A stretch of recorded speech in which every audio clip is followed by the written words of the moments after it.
dati siyang Dance Entertainment Network. Aware kayo? Oo, ang dami naging girlfriend na artista niya. Di ba direct? Oh, pero ano, dati nalilig siya. Ngayon naman, okay siya. Oh. Pero direct, nung sabihin sa'yo ng Viva Land that you're directing the Viva Hack Babes in their reunion concert, anong na-feel mo direct? Siyempre, good evening muna sa inyo lahat. No? Siyempre, nung tinawag sa akin, sobra akong na-excite. Kasi yung panahon ng Viva Hack Babes, yun yung start ng pag-direct ko nung career ko. So, kumbaga naabutan ko yung era ng Viva Hack Babes. So, na-excite ako doon sa idea na parang babalik tayo doon sa panahon na yun. And then at the same time, mag-o-offer ka ng mga bago ngayon.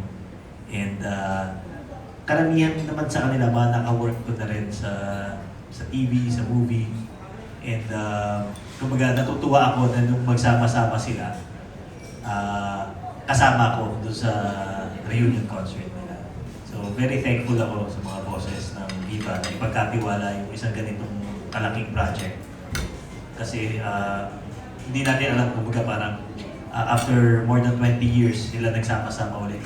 Kailan ulit yung next. So, kumbaga parang part ng history. So, direct hindi lang magiging nostalgic to kasi sabi mo may mga bago din. Oo, syempre parang ibabalik mo yung nakaraan tapos magpapakita ka ng mga bago. So, kumbaga merong mga touches na hindi pa nakikita ng tao sa kanila. And yun naman yung aabangan din. Plus the fact na syempre yung nostalgia, gusto mo makita yung dati. So kung paano namin tatahi-tahiin yun, yun yung malaking challenge sa amin, sa production, sa mga girls. Yeah, it's so nice, no? Kasi ang sex bomb, nag-ano rin sila ng mama-mama ba, di ba? Kayo ba, the girls, meron kayong ilalabas na new recording for, just in time for Bulaklak Reunion Concert? No, sino pwedeng sumunod? Well, actually, nagkataon din po, no, Tito Jo, na while doing this, planning the reunion, nakapag-compose din si Jen ng Song for Us. She's been actually composing talaga dati pa. So, nagkataon na nasabay. So, feeling namin talagang nag-sync po lahat na ma-launch din namin siya ngayon kasabay ng reunion namin. So, parang nag-ano lahat, na-connect po. Stars align. Yes. So, yes, meron po kaming bagong single na ilalabas. Single lang siya? Single lang po, single. Kasabay ng reunion namin. Oh, parang lalo kami na-excite with Bulaklak with this music na launch. So, congrats and Thank good you. luck! Thank you po, Tita. Thank you so much. Thank you. Tsaka kasama ko po lahat yung girls. We work really hard on this song. And of course, together with Viva po, hindi po ito mabubuo nang wala po kami, the whole group at ang Viva. So sobrang thankful po kami at excited na marinig niyo ang kanta. Meron pa rin itong Viva Hot Babes na DNA, fun, catchy, and inspiring, very uplifting. And what I love about this song is the message na kahit gaano kabigat ang araw mo, sa konting sandali, mapasaya, mapangiti, at mapakending namin kayong lahat. In fairness, kasi pag naririnig pa rin namin after ng Bulaklak, basketball, talaga naman, talagang iba-iba ang dating, di ba? O, actually, alam nyo, pati itong si Phoebe Walker, talaga na-excite siya pag naririnig ang kanya. So, back to you, Phoebe. Alright, fantastic segue there. Maraming salamat, Sir June. Now, moving on to TV5, Von Belinario. Hi girls, congratulations. Isa po ko sa mga pinasaya ng Viva Hack Babes. Sinayaw ko po yung kikay nung foundation day namin nung ano. Opo, nakakatuwa. Hindi po, ito na lang po, how did this reunion concert come about? Kasi natandaan po namin, last January, nag-post si Katya na no reunion for us. Can you briefly explain how did this collaboration or this reunion happen?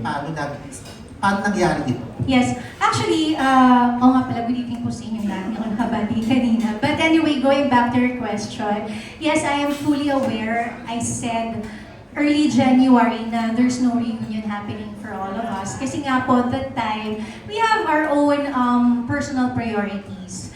I have my own personal priorities. So, hindi namin naisip. But then, this June lang po, nabigla din kami talaga. Pinatawag kami ni Boss Vic and he said, mag-reunion tayo. So syempre kami parang, tinginan kami, kasi kung hindi nyo gagawin to, kailan pa? Yun ang sabi niya.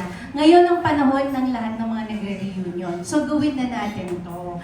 And then of course, kami naman parang naisip namin, nga, siguro, pagka may sinabi si Boss Vic na vision niya na gano'n, kailangan sundin mo yun. So ang hirap din mag-no and syempre ang naging ano namin was naniniwala pa rin si Boss Vic sa amin, so let's do this. Kaya kami talagang napadecide na mag-reunion and mag-move, mag-delay ng mga things na ginagawa namin in our personal life, set aside, and focus on this reunion. Kasi nga sabi namin, I think this reunion is also an opportunity for us to grow as an artist, to open doors for each and every one of us again.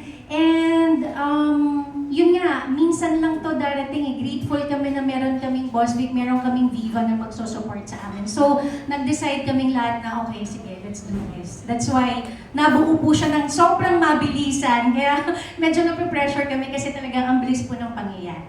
And aside from that, I think there's been talagang a lot of clamor from our fans. Yung mga pasulpot-sulpot na messages here and there, kailan kayo, kailan. So we know that we actually owe our career, our name, the Hot Babes, from our fans. So we just really decided to just do this for them and for, just to offer fun and entertainment. And that's it. So that's why nabuo yung concert also.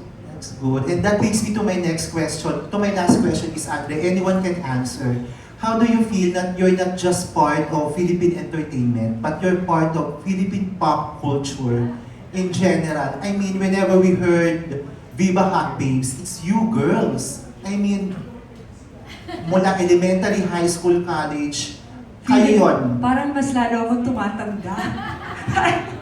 Then, syempre nakakatuwa kasi nga,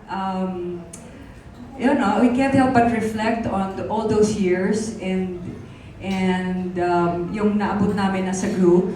We still see our songs sa mga karaoke bars, sa mga probinsya, tinutugtog pa rin pag isang pagbibisita ako sa isang probinsya, patutugtugin para lang marinig namin. So nakakatuwa. And the fact that Viva's giving us this opportunity to somehow put that stamp of, to show yung, katulad nga na sabi mo na Hot Babe has Seal it. to seal To seal the name. the deal. Yeah. So yun. So we're just very happy that we're backed up by our company. As a matter of fact, some of them dapat may movie pa. Medyo napadami lang ng ginagawa, but may mga plans na gano'n. So talagang full force ang Viva sa group namin. So we're very, very happy. Thank you so much, girls. And congratulations in advance.